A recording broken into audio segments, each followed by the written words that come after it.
Hi students, welcome back on camp seekers. So पिछले video में हमने क्या देखा था? हमने देखा था कि इलेक्ट्रॉन्स की डिस्कवरी कैसे हुई। हमने कैथोड रे डिस्चार्ज ट्यूब वाला एक्सपेरिमेंट देखा था जिससे इलेक्ट्रॉन्स की डिस्कवरी हुई थी। सो आज हम देखने वाले हैं discovery of neutrons and protons. हमने पिछले लेक्चर में देखा था कि एटम में कौन कौन से सब एटॉमिक पार्टिकल्स प्रेजेंट होते हैं, electron, protons and neutrons. Electron के बारे में हम पढ़ चुके हैं। So starting from protons and neutrons, सबसे पहले हम देखने वाले हैं प्रोटॉन्स की discovery. So electrical discharge carried out in the modified cathode ray tube. जब वही वाले same modified cathode ray tube को लिया गया, उसमें इलेक्ट्रिकल डिस्चार्ज किया गया, तो उससे डिस्कवरी होती है पॉजिटिवली चार्ज्ड पार्टिकल्स की, also known as canal rays. इनको केनाल रेज भी बोला जाता है। इलेक्ट्रॉन्स क्या थे? नेगेटिवली चार्ज्ड, और ये क्या होते हैं? Positively charged. They have following characteristics. इनकी कुछ कैरेक्टरिस्टिक्स होती हैं, जैसे इलेक्ट्रॉन्स की थी वैसे ही इनकी होती है। अब इलेक्ट्रॉन्स में हमने देखा था कि वो क्या थे? इंडिपेंडेंट थे नेचर ऑफ गैस के ऊपर, कि ट्यूब में जो गैस प्रेजेंट है उसके नेचर के ऊपर वो डिपेंड नहीं करते। So unlike electrons they depend upon the nature of gas present. ये क्या करते हैं? गैस के नेचर पे डिपेंड करते हैं। The charge to mass ratio of these particles is found to depend on the gas from which they originate. Electrons का charge to mass ratio nature of gas पे डिपेंड नहीं करता था, लेकिन इनका जो चार्ज टू मास रेशियो है वो क्या है? डिपेंड करता है नेचर ऑफ गैस, उस गैस पे जिस गैस से वो रिलीज होते हैं या ओरिजिनेट होते हैं। The behavior of these particles in electric or magnetic field is opposite to that observed for electrons. ये क्यों है? क्योंकि इलेक्ट्रॉन से नेगेटिवली चार्ज पार्टिकल्स, वो नेगेटिवली चार्ज पार्टिकल्स से तो वो उस अकॉर्डिंग रिस्पॉन्स करते थे, लेकिन जो पॉजिटिवली चार्ज पार्टिकल है वो अपोजिट रिस्पॉन्ड करेंगे that of the negatively charge particle. तो इनका behaviour negatively charge particle means electron से क्या होता है? अपोजिट होता है in electrical and magnetic field. तो प्रोटॉन्स क्या होते हैं? The smallest and lightest positive ion was obtained from hydrogen and was called proton.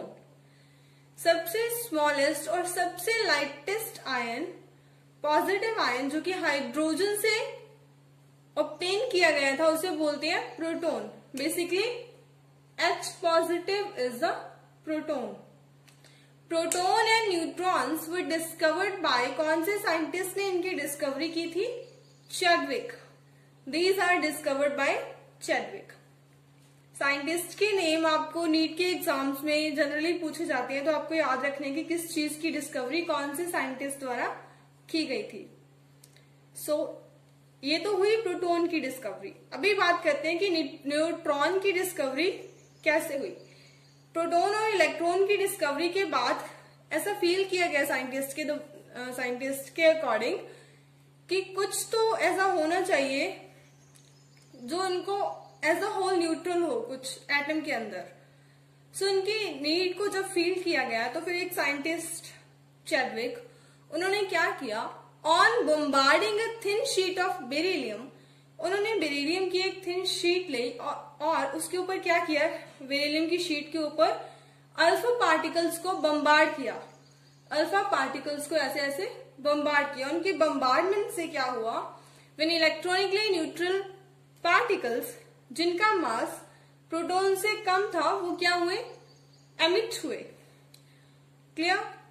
और वो पार्टिकल्स जो इलेक्ट्रॉनिकली न्यूट्रल थे उनको क्या नाम दिया गया? न्यूट्रॉन्स का नाम दिया गया। So in this way neutrons are discovered. अभी अल्फा पार्टिकल्स क्या होते हैं? Alpha particles basically helium nuclei होते हैं जो एमिट होते हैं, जिससे रेडियो एक्टिव सब्सटेंसेस से एमिट होते हैं।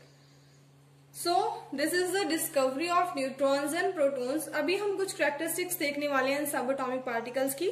इनका चार्ज कितना कितना होता है, इनका सिंबल क्या क्या होता है, वो देखते हैं।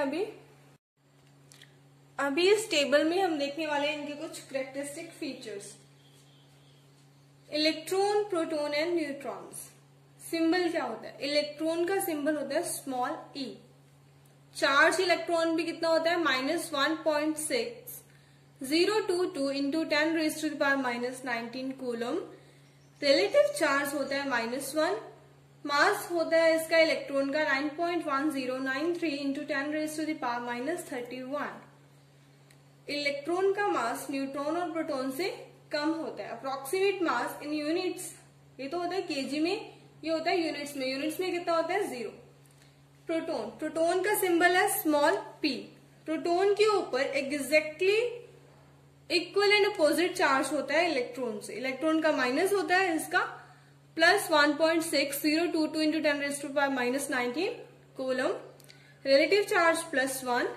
मास कितना होता है? 1.67262 into 10⁻⁻27। Approximate mass in unit is 1। Next is neutron. Neutron को डिनोट किया जाता है स्मॉल एन से। चार्ज 0, क्योंकि ये इलेक्ट्रिकली न्यूट्रल होता है तो चार्ज 0। रिलेटिव चार्ज भी क्या होगा? 0 होगा। मास कितना होगा इसका? 1.67493 into 10⁻⁻27, slightly greater than proton. Approximate mass is 1 in units. So these are the some characteristic feature of these subatomic particles. So next is atomic models. So atomic models क्या होते हैं? Different atomic models were proposed to explain the distribution of charged particle in an atom. Charged particle कौन से? Electrons and protons. इनकी distribution एक atom में कैसे होती है, इनको एक्सप्लेन करने के लिए साइंटिस्ट के दोबारा डिफरेंट एटॉमिक मॉडल्स दिए गए। सो ये एटॉमिक मॉडल्स कौन कौन से थे? सबसे पहले जो आया था उसका नाम था थॉमसन्स मॉडल ऑफ एटम। ये थॉमसन ने दिया था। इसके बाद आया Rutherford's nuclear model of atom, ये रदरफोर्ड्स ने दिया था। इसके बाद आया बोहर एटॉमिक मॉडल और इसके बाद आया quantum mechanical model of atom. तो अभी हम इन सारे मॉडल्स को वन बाय वन डिस्कस करने वाले हैं। So our first model is Thomson's atomic model. Thomson's atomic model किसने दिया था? जे थॉमसन ने। कब दिया था? इन 1899। क्या बोला था उन्होंने इस मॉडल में? He proposed that atom possess a spherical shape। Firstly उन्होंने बोला कि एटम जो है वो एक स्फेरिकल शेप में एग्जिस्ट करता है। और इस स्फेरिकल शेप में क्या होता है? In which positive charge is uniformly distributed. Positive charge पूरे एटम में यूनिफॉर्मली डिस्ट्रीब्यूटेड होता है। अगर इसमें देखें तो ये सारा व्हाइट वाला जो पार्ट है, ये सारा इसमें क्या है? पॉजिटिव चार्ज है। और इलेक्ट्रॉन्स क्या होते हैं इसमें? Electrons are embedded into it in such a manner as to give most stable electrostatic arrangements। और उन्होंने बोला कि इस पूरे पॉजिटिव चार्ज में जो इलेक्ट्रॉन्स होंगे वो एम्बेडेड होंगे। किस मैनर में? एक ऐसे मैनर में अरेंज होंगे कि उसको as a whole stable arrangement मिले, स्टेबल इलेक्ट्रोस्टैटिक अरेंजमेंट मिले। इस मॉडल के और भी कई नाम दिए गए, जैसे कि इसे बोला गया प्लम पुडिंग मॉडल और वाटरमेलन मॉडल। वाटरमेलन कैसे? जैसे वाटरमेलन में सीड्स होती है ना, वैसे ही एटम के अंदर इलेक्ट्रॉन्स होते हैं। और प्लम पुडिंग क्या होता है कि एक डेजर्ट होता है। डेजर्ट जैसे कि पेस्ट्रीज होती हैं और उसमें काजू बादाम होते हैं, तो पेस्ट्रीज का सारा ब्रेड वाला पार्ट क्या था? इसका पॉजिटिव चार्ज वाला। और उसमें जो पुडिंग होती है काजू बादाम वाली, वो सारे वो क्या थे? इलेक्ट्रॉन्स। वैसे उसमें इलेक्ट्रॉन्स प्रेजेंट होते हैं। सो इन्हें बोला जाता है Thomson's model of atom. Thomson's model of atom के कुछ ड्रॉबैक्स रहे हैं। ड्रॉबैक्स क्या रहे हैं? कि एटम की स्टेबिलिटी को एक्सप्लेन नहीं कर पाया। इसके बाद आया रदरफोर्ड एटॉमिक मॉडल, वो हम अभी डिस्कस करेंगे। So next is Rutherford's nuclear model of atom. ये किसने दिया था? रदरफोर्ड्स ने दिया था। इसमें रदरफोर्ड ने अपने 2 स्टूडेंट्स के साथ मिलकर, कौन कौन से students, Hans Geiger and Ernest Marsden, उनके साथ मिलकर एक एक्सपेरिमेंट किया जिसका नेम था अल्फा पार्टिकल स्कैटरिंग एक्सपेरिमेंट।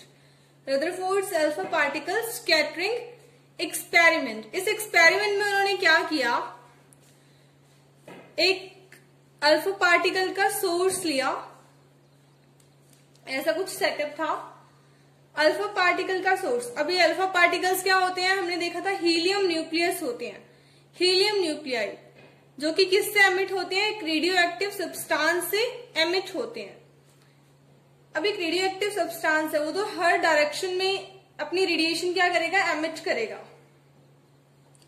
तो उसकी रेडिएशंस को एक ही डायरेक्शन में लाने के लिए हम यूज करते हैं लेड प्लेट। लेड प्लेट में से होके, लेड प्लेट का क्या काम होता है कि जो बाकी की सारी साइड में जाने वाली रेज हैं, रेडियो एक्टिव अल्फा पार्टिकल की रेज है, वो एब्जॉर्ब हो जाती है, और जो इसमें होल होता है सिर्फ वही वाली क्या होती है, पास होती है। क्लियर? यहां से अल्फा पार्टिकल्स जाएंगे, यहां भी होगी एक thin gold foil, thin gold foil से क्या करेंगे, स्ट्राइक करेंगे। उससे स्ट्राइक करने के बाद यहां लगी होगी एक fluorescent zinc sulphide screen. Fluorescent zinc sulphide screen के साथ सारे रिफ्रैक्ट होंगे। अभी यहां से हमें क्या क्या पता चला इस एक्सपेरिमेंट से, कि जो मोस्ट ऑफ द रेज होती हैं, most of the alpha particle rays है, वो क्या होगी, सीधी पास होगी।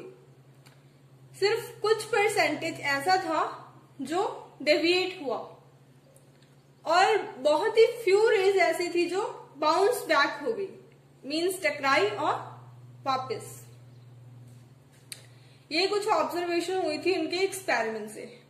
यहां पे आप देख सकते हो, लेट्स सपोज कि ये क्या है, एक एटम है, एटम के अंदर जो ये अल्फा पार्टिकल की रेज आ रही है, most of the rays 98% rays बिल्कुल सीधी पास हो जाएंगी, सिर्फ कुछ परसेंटेज डेविएट होगा और कुछ बाउंस बैक होगा। अभी ये कैसे हुआ, क्यों हुआ? ये इसीलिए हो कि अल्फा पार्टिकल जो होते हैं वो क्या होते हैं, पॉजिटिवली चार्ज होते हैं। और देखा गया है कि एटम के सेंटर में एक छोटा सा कुछ मास होता है जो पॉजिटिवली चार्ज मास होगा। अगर ये पॉजिटिवली चार्ज है तभी तो पॉजिटिवली चार्ज रेज यहाँ पे आती हैं, दोनों में रिपल्सिव फोर्सेस होती हैं, रिपल्शन की वजह से बाउंस बैक कर जाती हैं।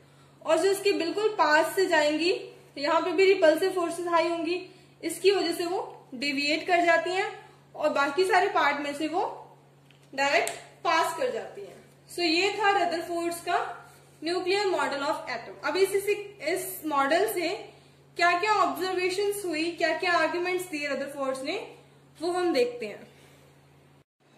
तो रदरफोर्ड्स ने क्या देखा, फर्स्टली उन्होंने बोला the positive charge and the most of the mass of atom is densely concentrated in extremely small regions। उन्होंने बोला कि एटम का ज्यादातर मास एक छोटे से रीजन में कंसंट्रेटेड होता है। लेट्स सपोज अगर ये एटम है तो इसका ज्यादातर मास इसके सेंटर में कंसंट्रेटेड होगा। The very small region inside the atom was called nucleus, और इस रीजन को क्या बोला गया, न्यूक्लियस बोला गया, जो कि पॉजिटिवली चार्ज होता है। The nucleus is surrounded by electrons that move around the nucleus in circular paths called orbits। Secondly, उन्होंने बोला कि न्यूक्लियस किससे सराउंड होता है, इलेक्ट्रॉन्स से सराउंडेड होता है। ये न्यूक्लियस है और ये इलेक्ट्रॉन्स है, और इलेक्ट्रॉन्स क्या करते हैं, रिवॉल्व करते हैं इन सर्कुलर पाथ्स। एक सर्कुलर पाथ बने होते हैं इसके अराउंड, जिनमें इलेक्ट्रॉन्स रिवॉल्व करते हैं। उन सर्कुलर पाथ्स को क्या बोलते हैं, ऑर्बिट्स बोलते हैं। Thus, this model resembles the solar system। तो हम इस मॉडल को सोलर सिस्टम से भी रिलेट करके देख सकते हैं। कैसे? सोलर सिस्टम में जिस तरह से जो सन का रोल होता है, बिल्कुल वैसे ही रोल होता है न्यूक्लियस का। और जैसे प्लैनेट सन के अराउंड रिवॉल्व करते हैं, बिल्कुल वैसे इलेक्ट्रॉन्स किसके अराउंड रिवॉल्व करते हैं, न्यूक्लियस के अराउंड रिवॉल्व करते हैं. सो ये था Rutherford's nuclear model of atoms. So next is drawbacks of Rutherford's atomic model. Rutherford के एटॉमिक मॉडल के कुछ ड्रॉबैक्स थे, इसकी कुछ कमियां थी. वो क्या थी? फर्स्टली तो according to electromagnetic theory an accelerated charge must radiate electromagnetic radiation thus loses its energy. इस इलेक्ट्रोमैग्नेटिक थ्योरी के अकॉर्डिंग क्या है कि अगर कोई चार्ज एक्सेलरेटेड है तो वो इलेक्ट्रोमैग्नेटिक रेडिएशंस को रेडिएट करेगा और उनको रेडिएट करने के बाद उसकी एनर्जी क्या होगी, लूज हो जाएगी. हेंस अभी अभी हमने देखा कि एटम में क्या करते हैं, जो इलेक्ट्रॉन्स होते हैं नेगेटिवली चार्ज, वो भी तो चार्ज ही होता है, तो वो रिवॉल्व करते हैं. इट मीन्स वो एक्सेलरेट होते हैं. इट मीन्स इस थ्योरी के according they must radiates EM radiations and loses it's energy. उनको भी तो ईएम रेडिएशन रेडिएट करनी चाहिए और अपनी एनर्जी लूज करनी चाहिए. इन दिस वे अगर वो ईएम रेडिएशंस को रेडिएट करते हैं और अपनी एनर्जी को लूज करते हैं, तो ऐसे अगर कोई इलेक्ट्रॉन यहाँ पे रिवॉल्व कर रहा है तो उसको ऐसे ऐसे स्पाइरल करके बिल्कुल अपनी एनर्जी लूज करके वो न्यूक्लियस में आ जाएगा. ऐसा कुछ होना चाहिए कि इलेक्ट्रॉन न्यूक्लियस में गिर जाए लास्ट में. But this doesn't happen. लेकिन ऐसा नहीं होता. Thus, this model fails to explain the stability of atom. It means कि ये वाला मॉडल एटम की स्टेबिलिटी को एक्सप्लेन नहीं कर पाया. सेकेंड ड्रॉबैक क्या है इसका? This model doesn't say anything about the electronic structure of atom. It means इस मॉडल में कुछ नहीं बताया कि न्यूक्लियस के अराउंड इलेक्ट्रॉन्स कैसे अरेंज होते हैं, उनकी एनर्जीज क्या क्या होती हैं, वो कुछ एक्सप्लेन नहीं किया गया. सो ये थे drawbacks of Rutherford's atomic model.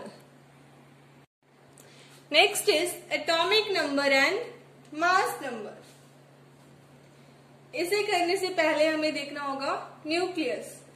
Nucleus में क्या होते हैं? Nucleus contains protons plus neutrons. सो न्यूक्लियस में प्रेजेंट होते हैं प्रोटॉन और न्यूट्रॉन्स. न्यूट्रॉन्स तो होते हैं न्यूट्रल, मीन्स उनपे कोई चार्ज नहीं होता, लेकिन प्रोटॉन्स पे होता है पॉजिटिव चार्ज. तो न्यूक्लियस का जो भी पॉजिटिव चार्ज होता है वो किसकी वजह से होता है? प्रोटॉन्स की वजह से. तो एटॉमिक नंबर क्या होगा? Atomic number that is represented by Z is equals to number of protons present in the nucleus of atom. Nucleus में जितने नंबर ऑफ प्रोटॉन्स प्रेजेंट होते हैं वो उसके एटॉमिक नंबर के इक्वल होंगे. या फिर हम बोल सकते हैं कि number of electrons in the neutral atom, कि एक न्यूट्रल एटम में जितने नंबर ऑफ इलेक्ट्रॉन्स प्रेजेंट होते हैं वो उसका एटॉमिक नंबर होगा. Next is charge on the nucleus is due to protons.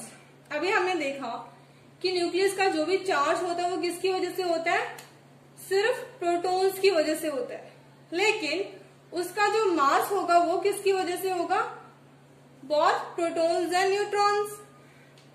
So mass number that is represented bye A किसके इक्वल होगा? Number of protons Z plus number of neutrons that is small n.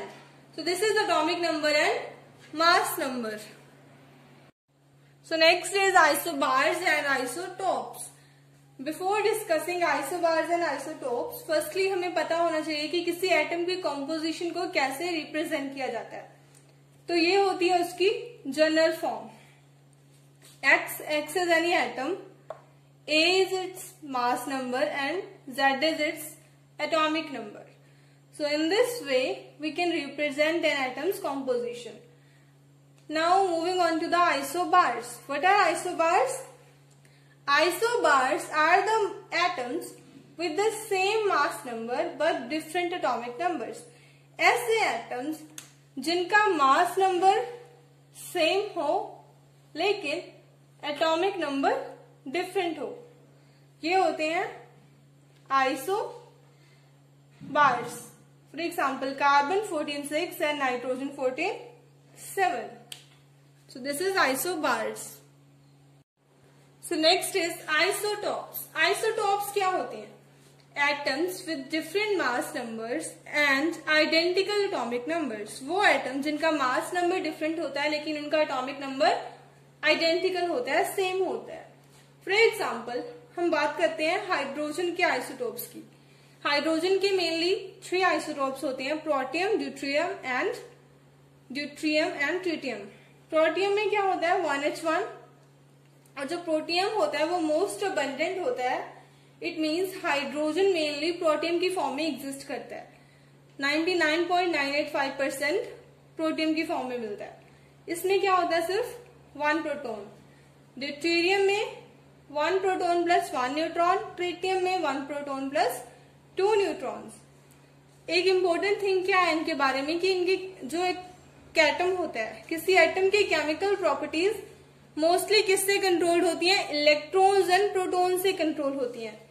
Neutron का ज्यादातर कोई effect नहीं पड़ता chemical behaviour पे isotopes के। सो इसी की वजह से क्या होते हैं, जो मेनली सारे आइसोटोप्स होते हैं किसी भी एटम के, उनकी केमिकल प्रॉपर्टीज लगभग सिमिलर होती हैं, सेम होती हैं। क्योंकि इनमें क्या चेंज होता है, सिर्फ न्यूट्रॉन का ही तो चेंज होता है ना। एक प्रोटॉन इसमें भी है, एक प्रोटॉन इसमें भी है, एक प्रोटॉन इसमें भी है। क्या चेंज हुआ, सिर्फ न्यूट्रॉन्स। तो न्यूट्रॉन्स तो अफेक्ट करते नहीं है केमिकल प्रॉपर्टीज को। सो इनका केमिकल बिहेवियर सेम होता है। सो आज के लिए इतना ही। आज की वीडियो में हमने क्या क्या सीखा, थॉमसन्स एटॉमिक मॉडल, उसके ड्रॉबैक्स, उसके बाद रदरफोर्ड्स एटॉमिक मॉडल, उसके ड्रॉबैक्स, उसके बाद हमने पढ़ा atomic number and mass number, और अभी हमने देखा आइसोटोप्स एंड आइसोबार्स के बारे में। So if you find my content useful, then don't forget to like, share and subscribe my video. Thank you so much for watching.